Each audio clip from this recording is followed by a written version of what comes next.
Hey guys, take two. I had a lot of juicy tangents in my first take, so let's see if I can control that. Saw Avengers Endgame, thought about it in the car. I gotta talk about it, or I'm gonna be up at 3 a.m. thinking about it. Doodled this before I saw it. Okay, spoiler free review first, then I'll talk about scenes that are kind of slightly spoilery, and then at the end, I will summa spoiler the most important things about the movie so I can talk about those. So, first part, spoiler free review.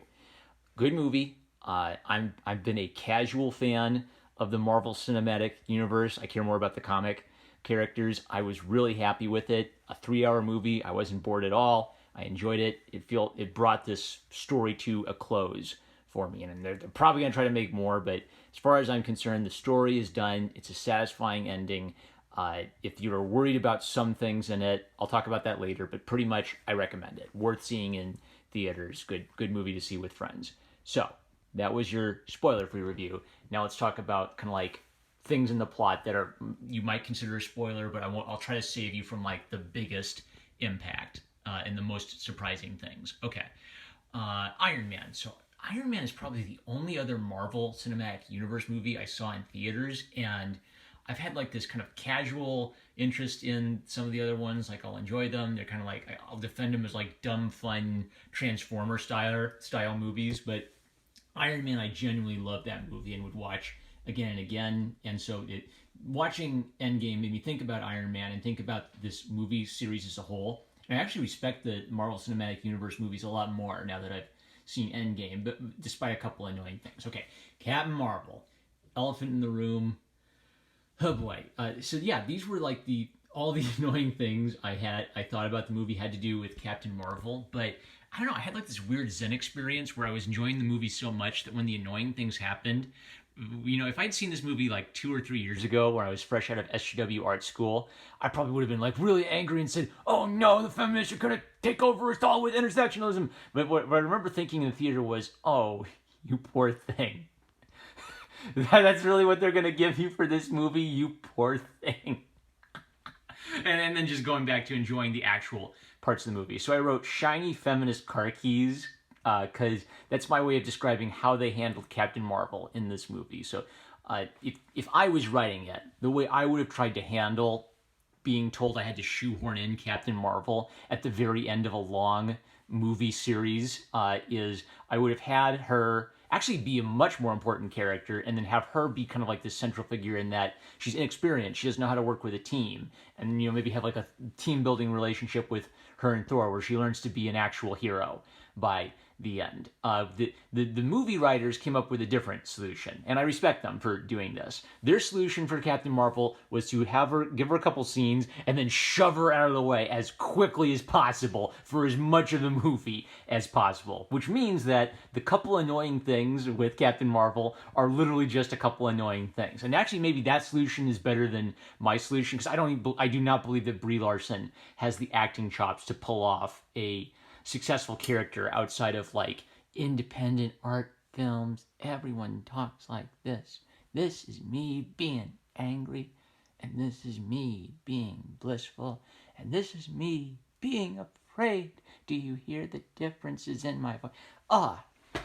She looked like a deer in the headlights in every scene she appeared in. So I guess the idea is because she's Captain Marvel and she's this most special girl in the universe that she has to go take care of other planets that were affected by Thanos. But pretty much what this means is that when the action starts and they got their plan to go back in time, and I gave you your spoiler warning, right? Okay, so there's some time travel.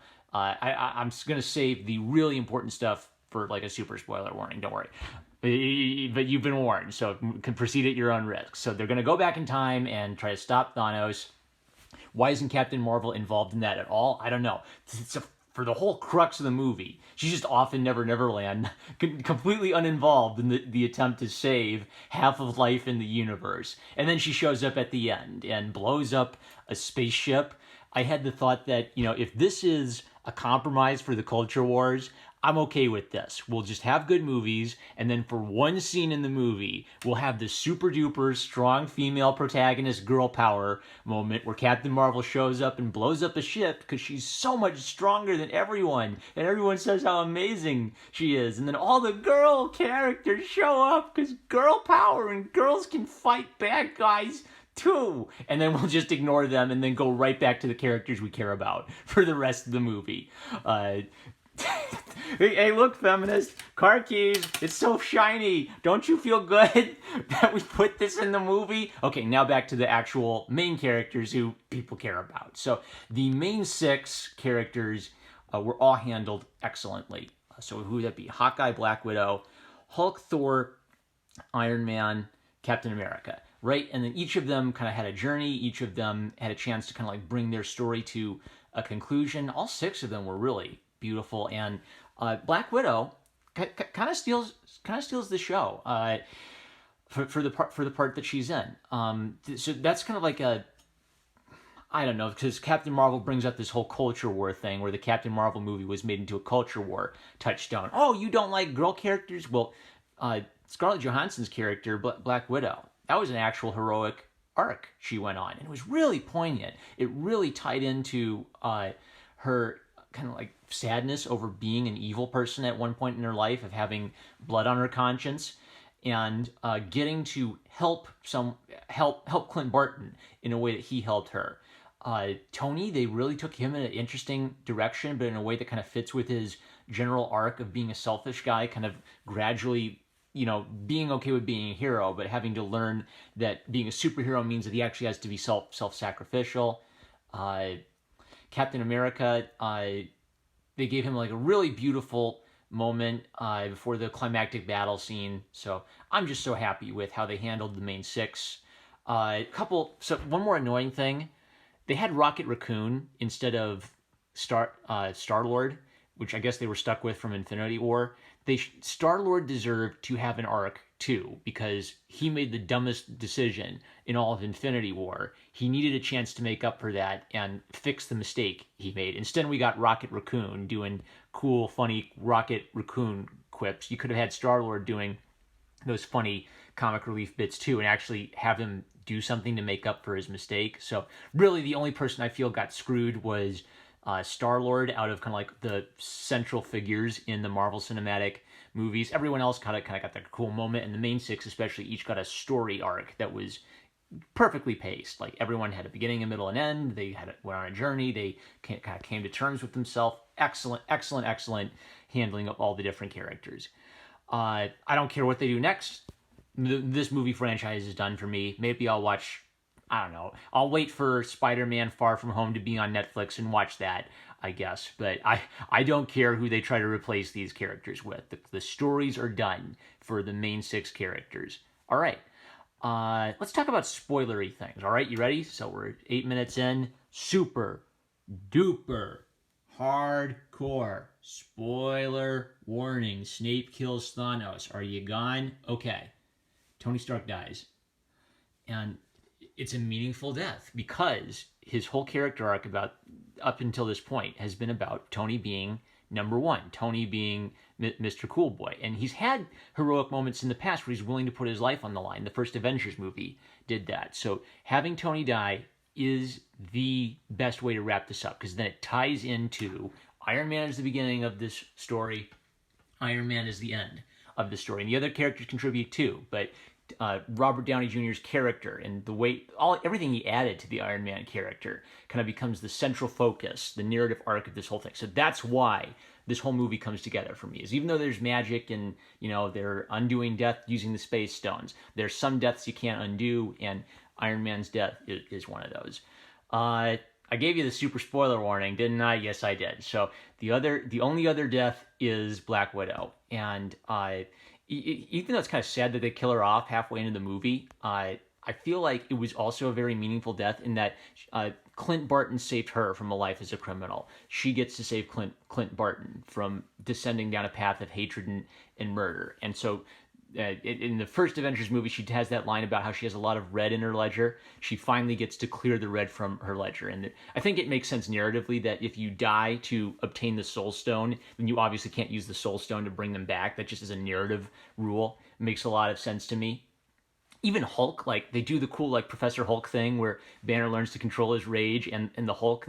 I I read a lot of the comics from the 90s where Bruce Banner was in control of the Hulk, but I never read the comic that actually explained how that happened. So for me, it was just kind of cool because when I was a kid, I was so used to seeing Smart Hulk that it was kind of cool to see Hulk playing that role. He got a really cool self-sacrificial moment. I kind of wish they gave him some more Hulk stuff to do, like smashing stuff. I feel like they gave all like the big old super duper smash scenes to Captain Marvel because she's so special. Like she's the most special person in the whole universe. But good grief. Hulk, Clint Barton. Oh man, the opening scene. Okay, I gave you the super spoiler warning. It opens with Clint Barton with his family, and then the Thanos snap happens, and his entire family gets Thanos snapped away.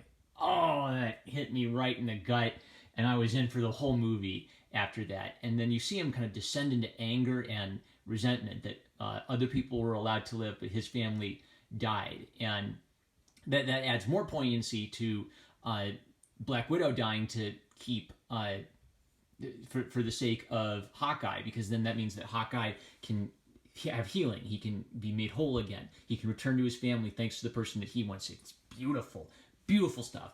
This is actually elevating a superhero movie from beyond like dumb fun superhero movie to actual like meaningful stuff. Okay, so Hawkeye, Black Widow, Hulk, Iron Man, Captain America. Like the best scene for Captain America was I said I spoiled everything. It's revealed that he's worthy to wield Mjolnir, which they've hinted at before. That was a great fan service scene. I heard people cheering, and so that helps Captain America kind of like hold his own for a while in a fight with Thanos.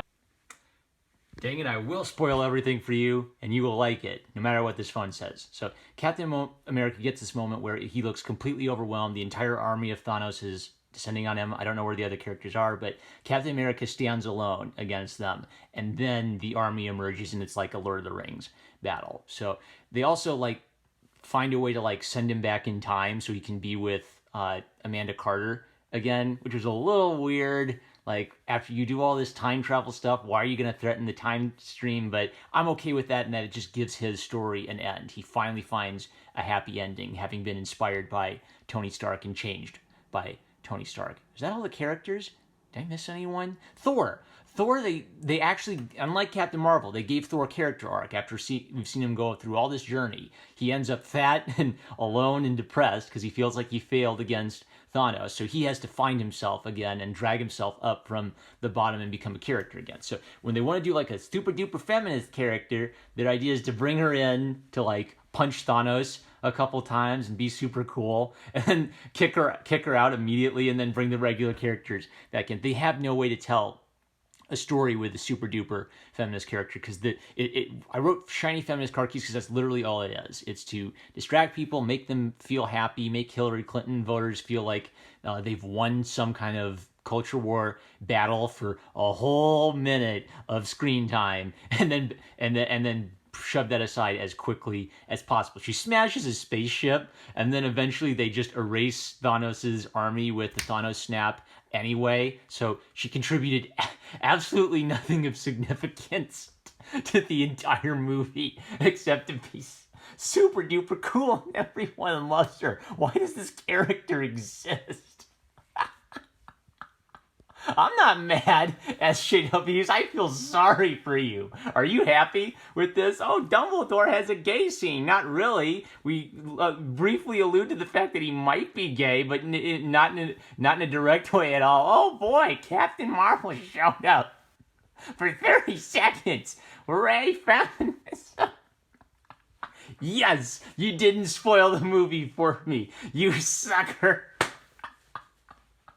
And now, no one's going to care about these movies after this. They're going to try to do Captain Marvel 2. No one's going to care about Captain Marvel 2. Are you kidding? The only reason anyone cared about Captain Marvel was the potential implications it would have for Endgame.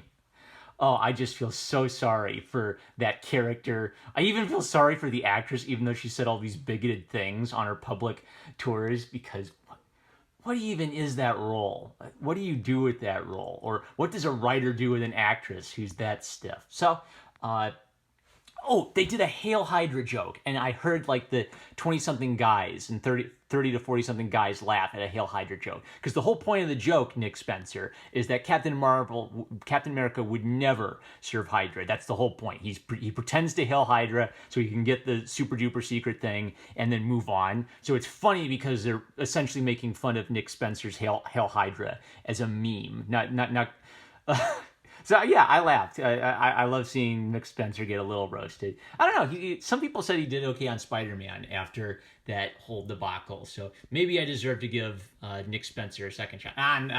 I'm done with new Marvel comics. I'm all about old Marvel comics from this point on. Yeah, I think I touched on everything I really wanted to touch on. Yeah, I think I spoiled everything. All right, well, I hope I've good and spoiled Avengers Endgame for you. If you have any questions about it that you want me to spoil more, ask me in the comment section and I'll spoil everything you want for you. A satisfying movie series overall. A couple little annoying things. Really beautiful treatment of death and of like really powerful themes. So this is actually kind of like raised the entire Marvel movie series in my estimation from kind of like dumb fun popcorn flicks to popcorn flicks with actual substance to them that actually treat the topic of death in a meaningful way. I'm sure if I thought about it, there'd be like a lot of ridiculous stuff with the time travel stuff that doesn't make sense. But why don't they just use the gauntlet the entire time they have it? Why are they focused on trying to get the gauntlet back in time if they have the gauntlet and they can just end Thanos? Why do they want to bring people back without going back in time and bring them back right when they were disappeared? I don't know. Some of that stuff doesn't make sense to me. Whatever. I'll let the sci-fi geek time travel Neil deGrasse Tyson has phone died. Love you. Catch you later.